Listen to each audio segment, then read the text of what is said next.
کرنے کو تو بہت زیادہ ہیں، لیکن ایک کریٹیکل بات جو آج صبح میرے ذہن میں آئی وہی آپ کے ساتھ شیئر کر لیتا ہوں۔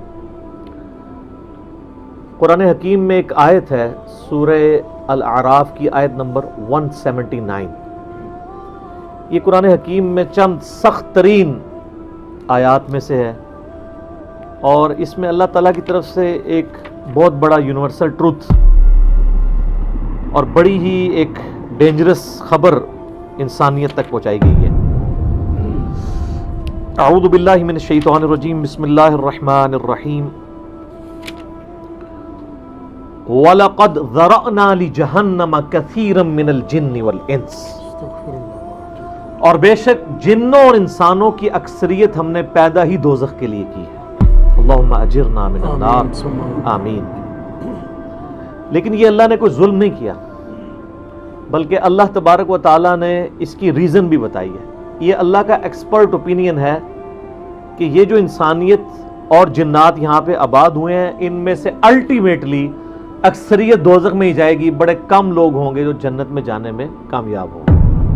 جو سورۃ العصر میں بھی آیا ہے، والعصر ان الانسان لفی خسر، زمانہ گواہ ہے اس بات پہ کہ ساری انسانیت گھاٹے میں ہے، سوائے ان لوگوں کے جو ایمان لے آئے، نیک اعمال کیے اور نیکی کی تلقین کرتے رہے اور صبر کی تلقین کرتے رہے۔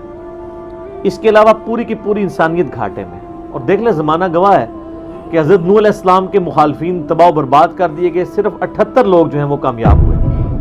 حضرت لوط علیہ السلام کی 2 بیٹیاں ان کے ساتھ بچائی گئیں، ان کی اپنی بیوی بھی، اور پوری قوم تباہ کر دی گئی۔ پوری انسانیت گھاٹے میں چلتی آ رہی ہے،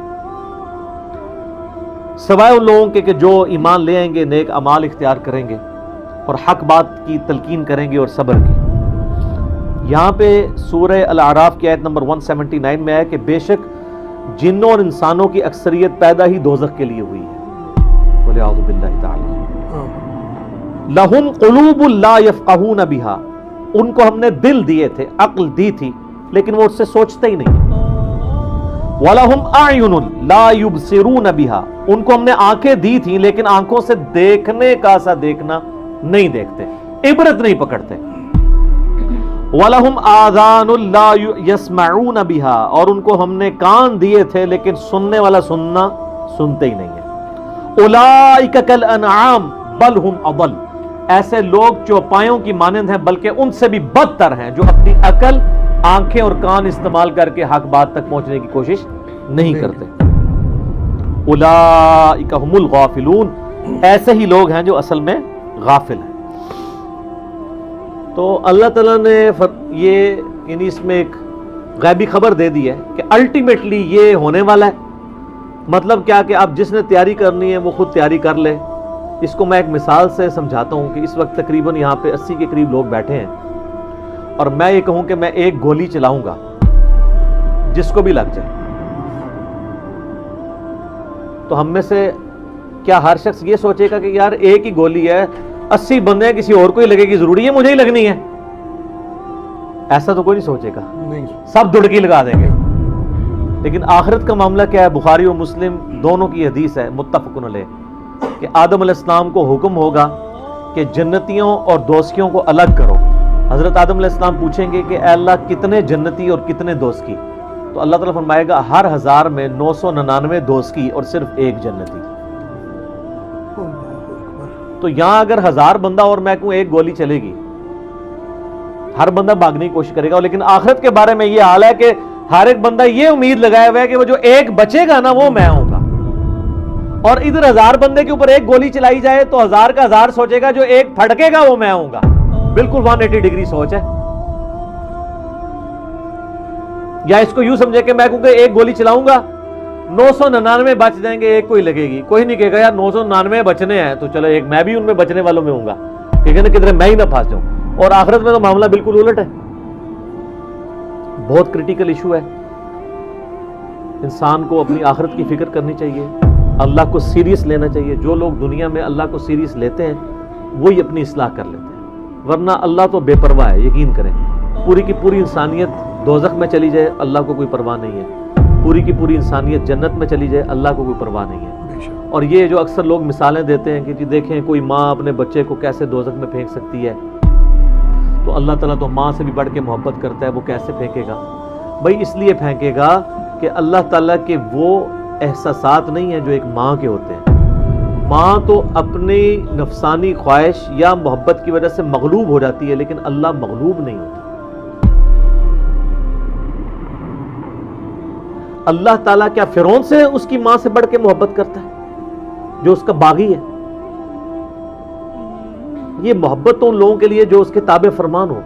جو اللہ کے دشمن ہیں ان کے بارے میں تو اللہ تعالیٰ فرماتا ہے انا من المجرمین منتقمون، ہم مجرموں سے انتقام لے کے چھوڑیں گے۔ ان کے لیے یہ معاملہ نہیں ہے۔ ہمیں تو یہ بتایا گیا ہے اللہ تعالیٰ ایک بوڑھی نانی اماں ہے جس نے یہ ایک نعوذ باللہ ایک سسٹم چلایا ہوا ہے، اینڈ پہ سب کچھ چھوڑ دے گا۔ نہ، اگر یہ بات ہوتی تو انبیاء کرام علیہ السلام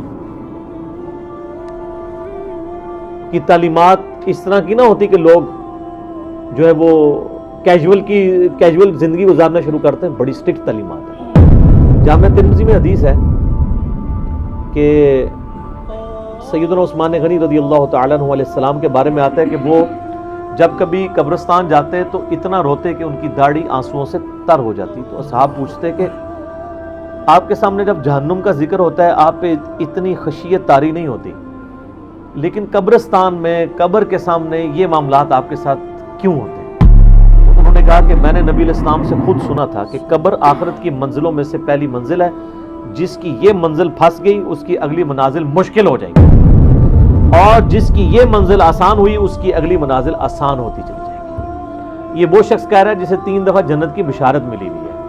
ہمارے پاس کوئی جنت کا ٹکٹ نہیں ہے، اور ہماری بے پرواہی اپنے عروج کے اوپر ہے۔ اسی کو پنجابی میں کہا جاتا ہے نا، عقل نہ ہوئے تے موجیں ہی موجاں، عقل ہوئے تے سوچیں ہی سوچاں۔ جسے عقل نہیں ہوگی وہ موجیں مارے گا کیونکہ اسے پتہ نہیں ہے نا، لیکن جسے عقل ہوگی وہ سوچے گا کہ یار یہ معاملہ تو بڑا خطرناک ہو گیا۔ صحیح بخاری میں حدیث ہے، نبی علیہ السلام نے فرمایا آپ ایک جگہ سے گزرے، کچھ اصحاب آپس میں یعنی ہنسی مذاق کرتے ہوئے ہنس رہے تھے، تو آپ کھڑے ہو گئے، آپ نے فرمایا جو کچھ میں جانتا ہوں نا اگر تم جان لیتے تو بہت کم ہنستے، زیادہ رویا کرتے، بہت سیریس کیس ہونے والا۔ صحیح مسلم میں حدیث ہے، آپ علیہ السلام فرمایا میں نے ارادہ کیا کہ میں اللہ سے دعا کروں کہ تمہیں عذاب قبر سنوا دے۔ دکھانے والی تو کہانی ختم سر، سنوا دے، لیکن مجھے ڈر ہوا کہ اگر تم نے عذاب قبر سن لیا تم اپنے مردوں کو دفنا نہیں چھوڑ، ایسی خشیت تم پہ طاری ہو جائے گی۔ لیکن یہ اللہ تعالیٰ نے سب کچھ پردے میں رکھا ہوا ہے سر۔ صحیح بخاری میں حدیث ہے کہ میت جو ہے وہ چارپائی پہ کلام کرتی ہے، نیک میت کہتی ہے مجھے جلدی جلدی میری جگہ کی طرف لے چلو، اور جو بری میت ہے وہ چیخو پکار کرتی ہے کہ مجھے کہاں لے کر جا رہے ہو۔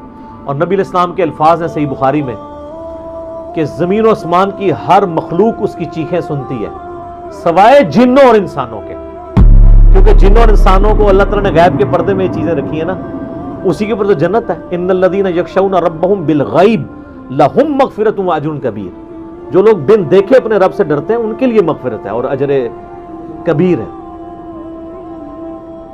دیکھ کے تو سب نے مان لینا ہے، پھر سر اس سے بھی آگے اگر آپ چلے جائیں، صحیح بخاری میں یہ حدیث موجود ہے